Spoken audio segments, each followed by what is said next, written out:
Hey everyone, this is David Pike, the MotorCity mechanic. In today's video, we're going to be talking about another oil leak that you may find on a Chrysler 3.2 and 3.6 liter Pentastar engines. And the most common one obviously is the oil filter housing, but there's another one. And it has nothing to do with a failed component.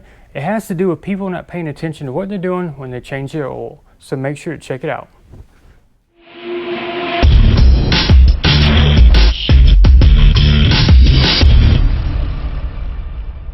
So what I've got right here are two different oil filter housing assemblies. The one to the left is from 2011 to 2013. The one to the right, 14 and above. Now the 14 and above is the one that I've seen this issue with time and time again. And it has to do with people changing their oil, mainly with the oil filter cap. If you look at the cap side by side, you'll see we've got a difference in height here. 14 and above is taller. Also, if you look at the end where the socket goes on that you actually use to remove the cap, you'll see that the 11 through 13 is solid, 14 and up isn't. Now what we're going to be paying attention to is where the O-ring goes on the cap. Yes, that sounds real simple, you just put the O-ring on. But again, time and time again, people are putting them in the wrong location, and then you get an oil leak around where the cap is. You take it somewhere and they go ahead and condemn the oil filter housing because they see them time and time again. But in this case, it's not a failed part. So let's show you what's the issue with the O-ring and how you can actually screw that up. So on the 11 through 13, look right here. You got this real thick area right here. That is where the oil filter O-ring goes. It doesn't go further down towards the end of the cap. And it doesn't go up here where the threads actually stop. I want you to pay attention to that because when we look at the cap for the 2014 and up, you can actually put the O-ring in the wrong place and install the cap. Of course, obviously you're going to have a leak afterwards, but if you're not paying attention to it, you might not notice it till you see all of the oil getting onto the ground. Otherwise, on the 2011, 2013, it only goes one spot. You pretty much can't screw that up, but I'm sure if someone wanted to, they could. So let's go ahead and show you what the issue is with the 14 and newer. Now in the 2014 and above oil filter caps, there are actually two places where you can install the O-ring and cause the leak. Now obviously on the previous version I showed you, 11 to 13, there's a difference in height, a difference on the end where the socket went.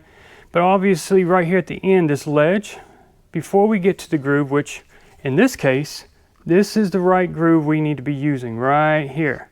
But the ledge below it has a span that's far enough to where you could, if you were not paying attention, you could install the O-ring all the way at the end, and then you would create a leak once you tighten down the cap. So this position is wrong. And let's go ahead and show you the other leak location that I see more times than not. Now, we talked about the threads on the 11 to the 13 cap, how they ended. So we see the wide groove we're supposed to be in, right? We'll look next to it where the threads stop. As I'm going around, you can see how the threads, the gap gets wider and wider and wider till you get to a point that looks almost similar to the groove you're supposed to be in. This is where most people make the mistake. They will put the O-ring on and they'll use the threaded portion as where they seat the O-ring. Yes, it can be done, and yes, people do it. You wouldn't think they would, but again, it could be you changing the oil or it could be the repair shop you took it to. But before you condemn that oil filter housing assembly, double check the cap to make sure the O-ring's in the proper location. Again, this is very common to see people do this time and time again, enough that I felt I needed to make a video about it. So take your time when you're reinstalling everything and you shouldn't have a problem. As you saw in the video, it doesn't do you any good to jump to the conclusion of saying the oil filter housing is leaking because it's common. You need to take some time, clean the area, run the engine, and see if you see oil coming around the oil filter cap. Because like I said, people are known to put the O-rings on in the wrong position, so that can save you some time and money. Obviously, you're going to have to do a lot of cleaning because it's going to create a large mess. Nonetheless, if you like this video, please give it a big thumbs up. Don't forget you can find me on Facebook, Twitter, and Instagram. If you got any comments about anything you saw in today's video, leave something in the description below the video. And also, if you like to shop on Amazon, which everybody does, click right below at the beginning of the description. There is a link. If you click on that, make that your Amazon homepage, and anytime you buy anything, you will be helping to support this channel. Once again, everybody, thanks for watching.